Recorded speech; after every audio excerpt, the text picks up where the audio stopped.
बोल, कशासाठी बोलवलंस मला इथे? आत्ता वेळ मिळतोय तुला? किती निरोप पाठवले मी त्या बबलूकडे 10 वेळा. आता येतेस? तुम्हाला टाळतेस का तिलोत्तमा? कशी टाळू मी तुला? बॅगा घेऊन राहायला आलीस ना माझ्या घरात तू, कशी टाळू? माझी इच्छा असली तरी सुद्धा मी टाळू शकणार नाही. आता बोल बाई. नाहीच टाळू शकणार. मी तुझ्या सोबत कायम तुझी सखी सावली बनून अशीच या घरात वावरत राहणार आहे. कळलं? एकदा ताराने तुला माफ केलं की त्याच बॅगा उचलून जाशील ना स्वतःच्या घरी? जाणार आहे. त्यासाठीच तर इथं आले मी. मलाही काय हौस नाहीये तुझ्या घरी पडून राहायची. पण तिलोत्तमा, ज्या एकमेव व्यक्तीवर माझं जगात सगळ्यात जास्त प्रेम आहे ना, तीच व्यक्ती तुझ्यामुळे माझ्यापासून दुरावली आहे. मग मी काय करू शकते? तिला जाऊन सांग ना. सांग ताराला, माफी माग त्याची. मी काय करू शकते? तूच करू शकतेस. इनफॅक्ट तुलाच करावं लागेल. आणि माफी मी नाही, तू मागणारच ताराची. मी माफी मागू? तेही ताराची? मी काहीही चूक केलेली नाहीये, गुन्हा केलेला नाहीये, तेव्हा मी माफी मागणार नाही. मी कोणासमोर झुकणार नाही.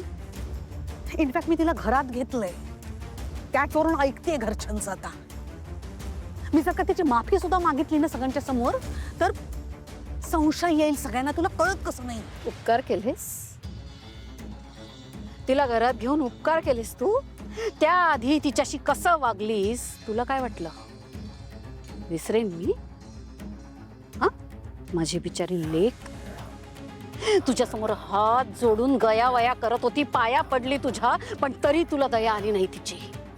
धक्के मारून माझ्या पोरीला घराबाहेर काढलंस तू. इतकी वाईट वागणूक दिलीस. शी इज हर्ट तिलोत्तमा.